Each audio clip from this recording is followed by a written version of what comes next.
This is the Nintendo Switch. It has a load of great video games, which is something a lot of us didn't think we'd be able to say after the Wii U, which had about 10 games. And a few of them were okay. But between Nintendo's own online eShop and in-game stores, there are loads of fantastic games, and sometimes it's hard to know where to look for the best ones. Well, look no further than this video. That's why you clicked on it, right? So I gotta be honest, right now as you're watching this, I'm in California for a little convention called the SoCal Retro Gaming Expo. That's like a week off of making videos, and if you know anything about YouTube, that's pretty much a death sentence for a lot of channels. I didn't want to put nothing up while I was away, so I needed a kind of easy video idea. Here we are. Now, you clicked on this video expecting to see one list of 10 of the best Nintendo Switch games you can buy. However, you're in for a treat. You're actually getting two lists. One is an exclusive list, meaning every game on the first list I'm gonna go through are games you can only get on the Switch. In my personal opinion, these are the top 10 exclusive games in the order that I feel they are the best in. So why am I doing two lists? Well, a lot of my favorite experiences on the Switch aren't exclusive games, meaning I could play a lot of my Switch games in other places, like PlayStation, Xbox. I just choose to play them on Switch, and in my opinion, it's better on Switch. I just don't really count them towards an exclusive list, so I want to do both. For the most part, I'm not going to be reviewing each of these games in this video. I'm just going to be ranking and listing them. Reason being, I've already reviewed these games in other videos, and I'd just be repeating myself. So instead, if you want to learn more about a game I talk about today, especially if you haven't seen or heard about it before, there'll be links down below in the description with timestamps to every game on this list. I've literally reviewed every game on this list before. Without further ado, let's get started with my personal favorite top 10 exclusive Nintendo Switch games. Oh, and it's probably worth noting I'm not counting the Wii U ports, as they were Wii U games, not technically exclusive to the Switch. If I was counting them, this list would be completely different. Maybe I'll do that version one day. But for now, it's literally just the games that for the first time ever released on Switch. So confusing. I'm gonna start with 3 special mentions, games that very almost made the list. Kirby was too short and too easy for me. Mario Tennis, I just don't personally enjoy sport games. It was fun for what it was. And Fire Emblem Warriors is pretty good, it just didn't make the cut. Number 10 is Tetris 99, a game that released recently for free. It's exclusive to Switch, and it's a load of fun. I actually just reviewed it, believe it or not, in the very last video on this channel, which you can go and watch right after this video. Number 9 is the Pokemon Let's Go games, both Pikachu and Eevee. I had a really fun experience playing these games with my partner Kim. We would sit in bed with our Switches at night, we'd just be catching Pokemon together, going on the adventure together, and then when we were out of the house with our little Pokeballs, we would be catching Pokemon in Pokemon Go. It just added a lot of excitement to our lives for a while there. We don't play it as much anymore, but it is a really fun experience, and it was just great diving back into Pokemon Yellow, essentially, in a almost perfect remaster of the game. Sure, they did change the catching, and I'm still on the fence about it, but ultimately, I like it. Number 8 is Xenoblade 2.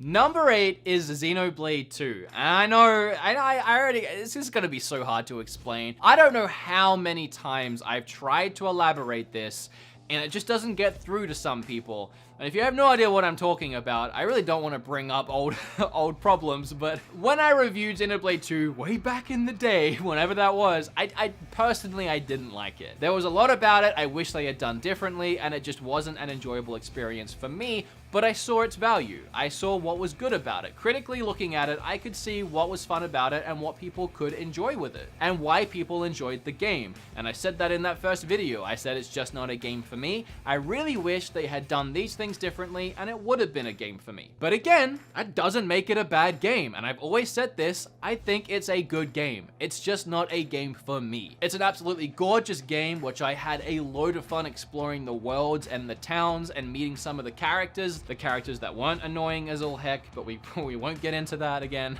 Mostly talking about that stupid gerbil thing. But the quality of the game is undeniable, and it absolutely deserves a top 10 spot on this list. I'm putting it pretty low down here. It's still above Tetris 99 because I'm not an idiot. And I feel like a Switch top 10 list wouldn't be complete without Xenoblade. I honestly feel that way, even if I don't personally enjoy it. And I don't know how many times I can repeat myself and give this game the credit it deserves without you hardcore fans still attacking me on a daily basis about how I didn't enjoy Xenoblade and I enjoy these games, but I don't enjoy Xenoblade. Anyway. Number 7? Number 7, I have Splatoon 2, a game that I played endless amounts when it first came out and I haven't touched since. No real reason for that, I just have a lot to play. I think the quality and sheer funitude of both this game and the first one on Wii U speaks for itself. I mean, how often these days do companies actually introduce new IPs and have them be this successful? I hope we keep seeing Splatoon games. I'll always pick one up on launch and I'll always thrash it for the first month or so and then probably move on to something else, but it's always a great time. Number 6, I put Mario and Rabbids, and this might not sit well with a lot of you. A lot of people just hate this game. Personally, I really enjoy turn-based tactics RPG style games. Mario and Rabbids managed to put a whole new fresh spin on the turn-based strategy RPG genre. I love these kind of games. And Ubisoft managed to implement so many new and creative elements into this style while having it perfectly wrapped around the Mario universe, including Rabbids. Really fun title, and until the new Fire Emblem game comes out, it is the best turn-based RPG strategy game on the Switch. At number 5, I have Golf Story. I never thought I would actually enjoy a game about golf.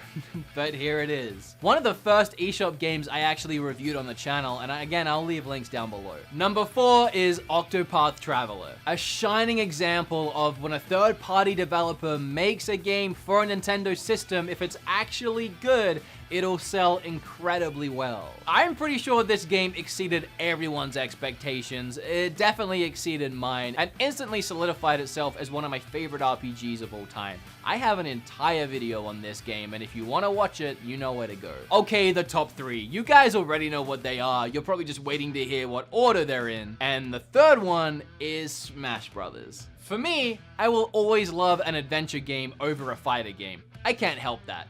But I would gladly accept any argument that any of these 3 games, and especially Smash, could be a number 1 for the system. Do I have to actually talk about Smash? I don't think I do. I think we're on the same page with this one. Now, if you watch my videos enough, the next 2 won't be a surprise. The second one is Mario Odyssey. The most fun I have ever had with a Mario game, hands down, and I do not know how Nintendo could ever release another Mario game that I would enjoy more than this one.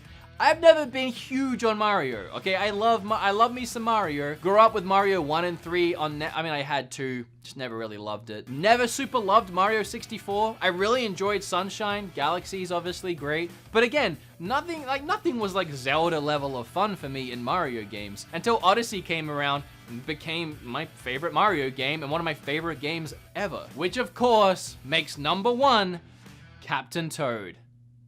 No, not really. Breath of the Wild. I am still wrestling with myself on the whole Red Dead Redemption 2 Breath of the Wild thing. If you watched my Red Dead Redemption video, I was so adamant at the time that that had become my favorite game of all time, surpassing Breath of the Wild and Ocarina, which both mingle and fight on a daily basis. That's the thing with me. I can never really truly commit to a top 10, especially when it comes to ranking Zelda games. So that list changes on a weekly basis depending on my mood. I love them all so equally, it's impossible for me to make any kind of list. It was hard for me to make this list. But either way, Breath of the Wild is either my favorite game of all time or tied for my favorite game of all time. It's freaking up there. And nothing else is going to be able to compete with my favorite game. So of course, it's going to be number 1 on this list for me. And I feel like a lot of you will probably share that opinion, as well as share my opinion on most of this list. But of course, everyone's different, and you can leave yours down below. I actually already reached out to Twitter and Facebook to see what other people's top 10s were, and they were all very different. Like, every single person has their own top 10, and it's great to see. But now that that's done, here's my personal favorite top 10, including anything on Switch, exclusive or not. It was really hard to nail this one down, insufferably hard. Like, there are games that I almost wanted to put in the top 10 that I'm not even gonna mention today because there's so many I could put into a top 10, I had to draw the line somewhere. But I do have like a bunch of special mentions, like almost 10 special mentions in and itself. And I'm gonna get them out the way first so that y'all don't expect to see them in the list. And again, everyone is different, okay? Everyone is different. I say that because Hollow Knight is my first special mention. We have Hollow Knight, Tetris 99, Fury, Bayonetta 2, Celeste, Fortnite, yes, Fortnite. I had a lot of fun with it on Switch, and Final Fantasy IX. Those were my special mentions. Then, if we want to do a top 13, I have at 13, Wargroove, at 12, Enter the Gungeon, and at 11, Ys 8. So those three, they're above special mentions. They just barely made it off the list. Number 10, we have Thimbleweed, which for last year was actually my #1 favorite eShop only game that didn't have a physical, even though it does now. So my #1 made it to number 10, but obviously I still love it. Number 9 is Starlink. Pretty much because it's Star Fox. Right, it's my Star Fox game on the Switch, at least it's the one that I have right now, but I enjoyed it a lot. I said it in my video about it, which you can go and watch after this video, but it's my favorite Star Fox, not Star Fox game. I've never really loved on-rail shooters, which is what Star Fox is, but this gave me the open freedom to explore galaxies with Star Fox and his crew, and I just adored every second of it. It felt so at home on the Switch, and with Star Fox DLC being an exclusive, it's almost its own weird exclusive on the Switch. Number 8, we have Mario and Rabbids.